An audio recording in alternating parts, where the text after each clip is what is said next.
नमस्कार दोस्तों, inspired pink channel पर आप सभी श्रोता बंधुओं का दिल से स्वागत है। आज हम इस बुद्ध कहानी के माध्यम से जानेंगे कि बहुत पहले जब हमारे दादा परदादा हुआ करते थे, उस समय आज के जैसे बीमारियों का अंबार नहीं था कि छोटी छोटी बीमारी में भी आज हमें एलोपैथिक दवाइयों का सहारा लेना पड़ता है। आप देखेंगे कि 90% लोग कई ऐसी बीमारियों से जूझ रहे हैं। इसका कारण क्या है?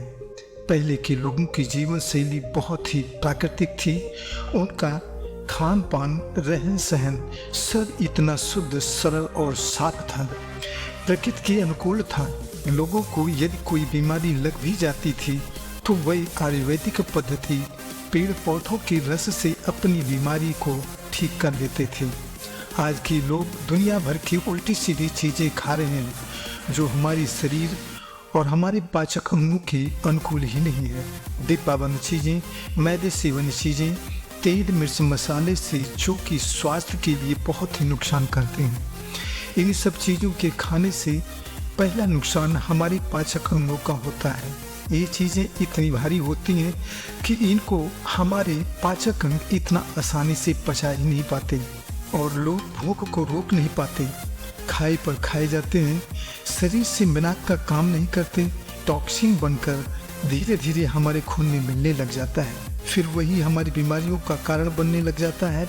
अब हम जानेंगे इस बुद्ध कहानी के माध्यम से कि हम प्राकृतिक तरीकों से अपनी बीमारी को कैसे ठीक करें। एक बार महात्मा बुद्ध अपने शिष्यों के साथ किसी गांव में गए, लोगों को ज्ञान का उपदेश दे रहे थे। उन्हीं में से एक व्यक्ति बुद्ध के पास गया और बोला, महात्मन, मैं अपने स्वास्थ्य से बहुत परेशान हूँ, कृपा करके हमें कोई उपचार बताएं। बुद्ध ने कहा, बताओ तुम्हें क्या परेशानी है?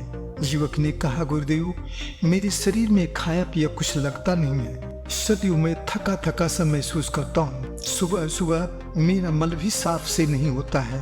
भगवान, देखने में तो मैं ठीक दिख रहा हूँ, लेकिन थोड़ा सा खाना क्या खाया कि डकारें आने लग जाती है। चलता हूँ तो थोड़ी दूर जाने के बाद सांस फूलने लग जाती है, घुटने दर्द करते हैं, आँखों की रोशनी भी घट रही है, कभी कभी सीने में जलन सी होने लगती है।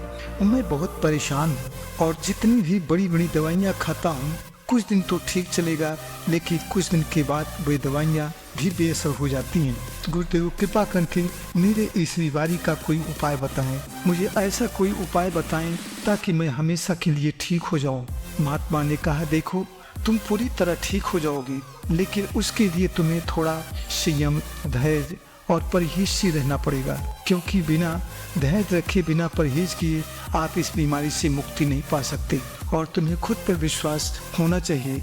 मैं तुम्हें इसका परमानेंट इलाज बताऊंगा। अगर आप सही से पथ्य परहेज नहीं करेंगे तो कोई दवा काम नहीं करेगी। पहली बात, आप प्रतिदिन कुछ समय के लिए आपको ध्यान करना होगा। ध्यान से ही अपने मन और मस्तिष्क को समझ सकोगे। मन में ऐसी धारणा बना लो कि मुझे ऐसा कुछ नहीं हुआ है, मैं बिल्कुल ठीक हूँ। पेट के संबंध में मन और मस्तिष्क का बहुत बड़ा हाथ है। अगर आप सदा यही सोचते रहोगे कि मेरी ये बीमारी अब ठीक नहीं होगी, तो वास्तव में आपको कोई दवा काम नहीं करेगा। आप सदैव चिंता मुक्त रहो, क्योंकि हमारे मस्तिष्क और पेट का बहुत ही गहरा संबंध है। जब हमारा चेतन मन शांत होने लगता है तो अवचेतन मन अपना काम करना शुरू कर देता है। बेटा, अवचेतन मन बहुत ही शक्तिशाली होता है। हमारा अवचेतन मन अपनी शक्ति का उपयोग करने लग जाए तो बड़ी से बड़ी बीमारी भी खत्म हो सकती है। इस तरह से इसके लिए आपको प्रतिदिन ध्यान करना चाहिए। इससे आपको कुछ ही दिनों में बहुत बड़ा बदलाव महसूस होने लगेगा। आपको कुछ भी निगेटिव नहीं सोचना है कि अब मैं बेकार हूँ, मैं ठीक नहीं हो सकता। जब हम निगेटिव सोचने लग जाते हैं तो हमारा नर्वस सिस्टम, हमारी रोग प्रतिरोधक क्षमता भी घटने लग जाती है, तो बड़ी बड़ी औषधियाँ भी काम नहीं करती। जो हमारा मन मस्तिष्क करता है, आप अपने आप से, अपनी जिंदगी से सदैव प्यार करें, नफरत नहीं। ऐसा न कहें कि ये जीवन से अच्छा तो मर जाना ही ठीक है। हमारी रोग प्रतिरोधक क्षमता बहुत बड़ी है। सदियों आप उत्साहित रहें। फिर महात्मा ने कहा कि प्रतिदिन सुबह 10-15 मिनट ही सही कुछ व्यायाम भी करें। आप ये न सोचें कि मुझे व्यायाम की क्या ज़रूरत है, मैं मेहनती आदमी हूँ, लेकिन ऐसा नहीं है। जो व्यायाम होते हैं कुछ खास अंगों को ही सुचारू रूप से संचालित करने में बहुत मददगार होते हैं। जैसे बच्चा होता है, सारा दिन लेटे लेटे वो भी अपने हाथ पाँव को चलाता रहता है, यही प्राकृतिक क्रिया है। उसी तरह हमें भी कुछ आसन व्यायाम करने चाहिए, जैसे साइकिलिंग करना, पवन मुक्तासन करना, वज्रासन, मलासन। ये सब आसन करने से आपको कब्ज में काफी राहत मिलेगी। हमें रात की नींद पूरी लेनी चाहिए। नींद न लेना भी बहुत बड़ी समस्या है। नींद लेना भी बहुत जरूरी है। अगर हम पूरी तरह नींद नहीं लेंगे तो हमारी जठराग्नि सही से काम नहीं करेगी और हमारा अन्न नहीं पचेगा। आगे गुरुजी ने कहा, खाना खाते समय खाने के गिलास को छोटा छोटा करके खाएं और खाने को मुंह में कम से कम 25 बार चबाएं। एक कहावत है कि खाने को पियो, पानी को खाओ। अपना खाना जितना चबाएंगे उतना ही हमारे मुंह में पाचक रस निकलेगा। वो पाचक रस करोड़ों दवाइयों से भी ज्यादा फायदेमंद है। खाने को हम इतना चबाएं कि वो पानी के जैसा पतला हो जाए, तभी निकले। आप देखेंगे कि आपका भोजन आधे से भी ज्यादा मुंह में ही पच चुका होता है। खाना खाते समय पानी न पिए। पानी पीना ही है तो आधा खाना खा लेने के बाद 2-4 घूंट पी सकते हैं। बाकी पानी खाने के 1 घंटे बाद ही पिए, क्योंकि तुरंत पानी पीने से हमारी जठराग्नि लगभग बुझ सी जाती है। फिर भोजन पचता नहीं है बल्कि बढ़ता है। वही अधपचा भोजन एसिडिटी पैदा करता है, सीने में जलन पैदा करता है और आपकी जितनी भूख है उससे आधा ही खाना खाएं, बल्कि बाद में फिर भूख लगने पर थोड़ा सा खा सकते हो।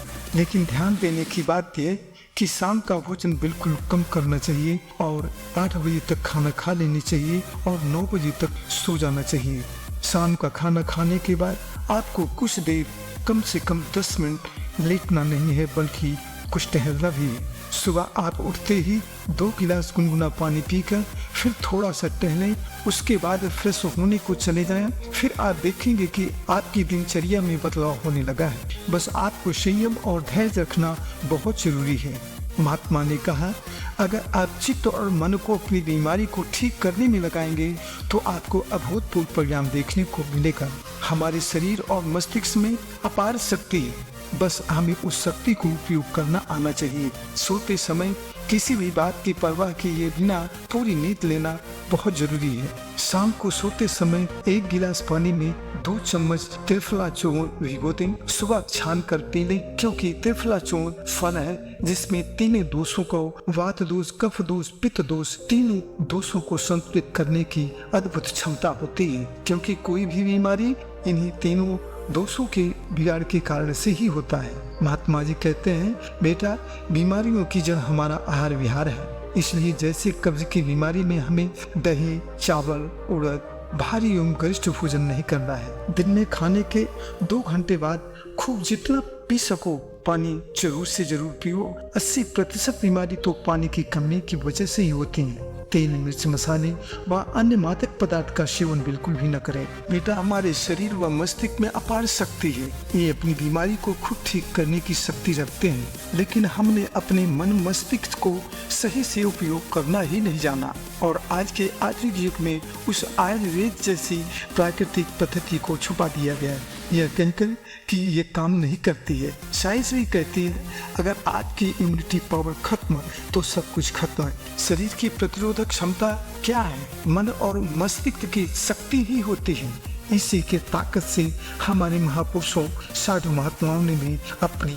योग साधना से बहुत अच्छी तरह अनुभव किए थे। बहुत पहले एलोपैथिक दवाइयाँ नहीं थी। लोग इतना मजबूत होते थे कि कभी बीमार ही नहीं पड़ते थे और बीमार हो भी जाते थे। पेड़ पौधों, इन्हीं प्राकृतिक संसाधनों से अपने आप को ठीक भी कर लेते थे। वजह कि उनका अपने मन मस्तिष्क इतने प्रबल थे कि उनको कोई बीमारी छू ही नहीं पाती थी। योग साधना करने से आपका मन मस्तिष्क बहुत सही से से काम करता है। इसके अभ्यास से हमारा शरीर काफी लचीला बना रहता है। योग कई प्रकार के होते हैं, इसलिए हमें अपनी बीमारी को ठीक करना है तो नियमित योग का अभ्यास करना बहुत जरूरी है। एलोपैथिक दवाइयाँ हमारी एक बीमारी को तो ठीक कर देती हैं, लेकिन शरीर में जमा टॉक्सिन तब तक साफ नहीं होता जब तक हम योग द्वारा, साधना द्वारा लेकिन शरीर में जमा टॉक्सिन जब तक साफ नहीं होगा तब तक हम कैसे ठीक होंगे। योग करने से हमारे द्वारा किया गया संकल्प को मजबूत मस्तिष्क से ही पूरा करता है। इस तरह से महात्मा ने कहा, तुम इस योग पद्धति और कुछ प्राकृतिक वनस्पतियों द्वारा बनाई गई दवाइयों से अपने आप को पूरी तरह ठीक कर सकते हो। योग शरीर के लिए, मन मस्तिष्क के लिए बहुत उपयोगी है। इसमें आसन, सांस का व्यायाम और ध्यान विश्राम शामिल है। इस क्रिया को करने से तनाव, जो कि शरीर के लिए सबसे हानिकारक है, तनाव शरीर, मन और मस्तिष्क सबको खत्म कर देता है। इसलिए योग स्वस्थ रहने के लिए बहुत ही जरूरी है। हृदय के लिए श्वास योग जरूर करना चाहिए। शुरुआत में यह हमें बहुत थोड़ा ही करना चाहिए, धीमी गति से करना चाहिए या किसी योग गुरु से कुछ जानकारी लेकर के ही शुरू करें। इस तरह से महात्मा ने युवक को समझाया और उन्होंने कहा, नाश्ते में सुबह आपको खाने के लिए शाम को 1 मुट्ठी मूंग के दाने भिगो देना चाहिए। सुबह खूब चबा चबा कर खाएं, उसमें थोड़ा सा नमक डाल दें, बस 1 गिलास पानी में थोड़ा सा अदरक कूट कर डाल दें, 2 दाने काली मिर्च डाल दें, खूब उबालें, उसे छान कर पिएं। इससे बहुत फायदा होगा। और कुछ सूखे मेवे खाएं जैसे अंजीर, मुनक्का, और हो सके तो सप्ताह में या 15 दिन में 1 दिन का उपवास भी रखें। इससे आपको बहुत फायदा होगा। इन सब चीज़ों से आपका वजन भी घटेगा बेटा। और नीम की कुछ 2 पत्तियाँ और खूब चबाना है और उसको चबा चबा करके निगल जाना है। उसके बाद 1 गिलास तुम्हें पानी पी लेना है। कुछ दिन में आप इन सब चीज़ों से आपका वजन भी घटेगा। देखेंगे कि कुछ ही दिनों में आप बिल्कुल स्वस्थ महसूस करेंगे। महात्मा ने कहा, अगर ये सब ईमानदारी और विश्वास के साथ करोगे तो बड़ी से बड़ी दवाइयाँ भी इनके आगे कुछ नहीं है। आपको दवाई की कोई जरूरत ही नहीं पड़ेगी। शरीर बिल्कुल निरोग हो जाएगा। जीवन प्रयत्न बीमार नहीं पड़ोगे।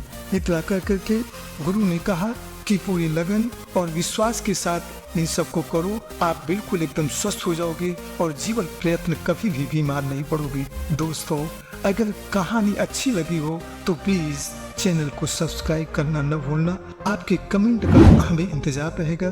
बेल आइकन को प्रेस कर देना। फिर अगली वीडियो में मिलेंगे, तब तक के लिए धन्यवाद।